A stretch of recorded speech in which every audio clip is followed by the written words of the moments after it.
వన్యప్రాణుల పాలిట ఆ జాతీయ రహదారి మృత్యుపాసంగా మారింది. వాహనాలు ఢీకొని పెద్ద సంఖ్యలో వన్యప్రాణులు మృత్యువాత పడుతున్నాయి. మరి అధికారులు ఏం చేస్తున్నారు? ఎలాంటి జాగ్రత్తలు తీసుకుంటున్నారు? నిజామాబాద్ జిల్లా చంద్రాయన్పల్లి అటవీ ప్రాంతం మీదుగా 44వ నంబర్ జాతీయ రహదారి వెళుతుంది. అయితే ఈ మార్గం వన్యప్రాణులకు డెత్ స్పాట్గా మారింది. వాహనాలు ఢీకొని చిరుతలు, ఎలుగుబంట్లు, ఇతర వన్యప్రాణులు చనిపోతున్నాయి. నెల రోజుల వ్యవధిలో ఒక చిరుత, ఒక ఎలుగుబంటి చనిపోవడం ఆందోళన కలిగిస్తోంది. ఉమ్మడి నిజామాబాద్ జిల్లాలో 170,000 హెక్టార్ల అటవీ ప్రాంతం ఉంది. ఇక్కడ 100కు పైగా చిరుతలు ఉన్నట్లు అటవీ అధికారుల లెక్కల్లో తేలింది. ఇక ఇందల్వాయి ఫారెస్ట్ రేంజ్లో 30కి పైగా చిరుతలు, 11 ఎలుగుబంట్లు ఉన్నాయి. హైదరాబాద్ నుంచి నాగపూర్కు అటవీ ప్రాంతం మీదుగా 44వ జాతీయ రహదారి, సికింద్రాబాద్ ముంబై రైల్వే ట్రాక్ ఉన్నాయి. వాస్తవానికి చంద్రాయన్పల్లి, ఇందల్వాయి, తిరుమన్పల్లి అటవీ ప్రాంతాల్లో అండర్ పాస్ వంతెనలు నిర్మించాల్సి ఉంది. కానీ NHAI అధికారులు పట్టించుకోలేదు. దీంతో రాత్రి సమయంలో రోడ్డు దాటుతున్న వన్యప్రాణులను వేగంగా వెళుతున్న వాహనాలు ఢీకొడుతున్నాయి. కొన్ని స్పాట్లో చనిపోతున్నాయి, మరికొన్ని తీవ్రంగా గాయపడి తర్వాత మృత్యువాత పడుతున్నాయి. కామారెడ్డి జిల్లా దగ్గి నుంచి నిజామాబాద్ జిల్లా చంద్రాయన్పల్లి వరకు అటవీ ప్రాంతం మీద గల రహదారిపై తరచూ ప్రమాదాలు జరుగుతున్నాయి. 3 ఏళ్ల వ్యవధిలో జరిగిన పలు రోడ్డు ప్రమాదాల్లో 5 చిరుతలతో పాటు ఓ ఎలుగుబంటి చనిపోయినట్లు అటవీ అధికారులు తెలిపారు.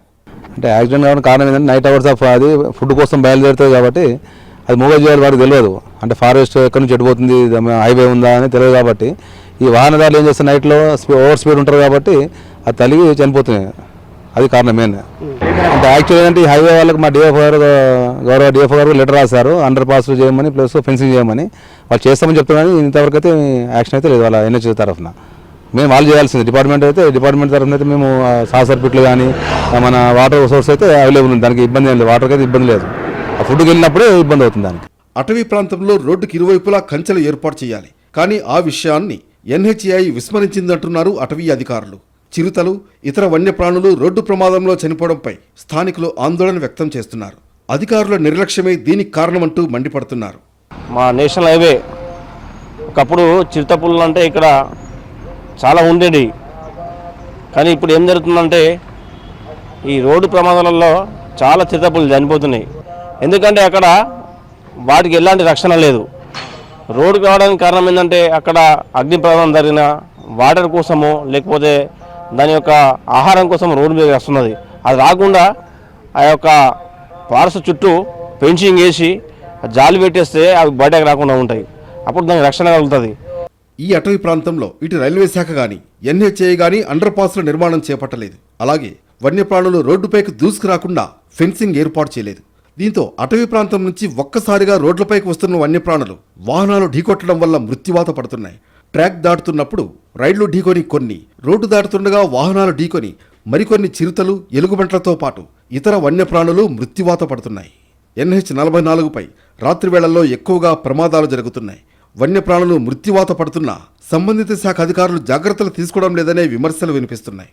ప్రభుత్వ శాఖల మధ్య సమన్వయ లోపం వన్యప్రాణుల పాలిట శాపంగా మారిందని ఆవేదన వ్యక్తం చేస్తున్నారు స్థానికులు.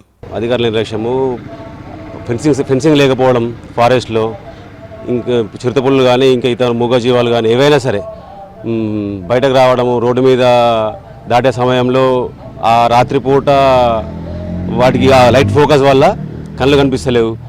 వీళ్ళేమో గుద్దేసిపోతున్నారు డ్రైవర్లు. ఈ ఫారెస్ట్ అధికారులు కానీ రెవెన్యూ సిబ్బంది కానీ సరిగా సమన్వయ లోపం కావచ్చు, ఇంకేదైనా కావచ్చు, వాళ్ళు చేస్తారు వీళ్ళు చేస్తారు అనుకుంటా దాన్ని సాగదీయడం వల్ల ఇలాంటి ప్రమాదాలు జరుగుతున్నాయి అనుకుంటున్నాం. నిజామాబాద్లో చిరుతలు, ఎలుగుబంట్లు సహా ఇతర వన్యప్రాణుల సంఖ్య పెరుగుతోంది. అయితే దానికి సంతోషించాలో లేక రోడ్డు ప్రమాదాల్లో చనిపోతున్న వాటిని చూసి బాధపడాలో అర్థం కాని పరిస్థితి నెలకొంది. ఇప్పటికైనా వన్యప్రాణుల రక్షణకు అధికారులు తగిన చర్యలు చేపట్టాలనే డిమాండ్ వినిపిస్తోంది.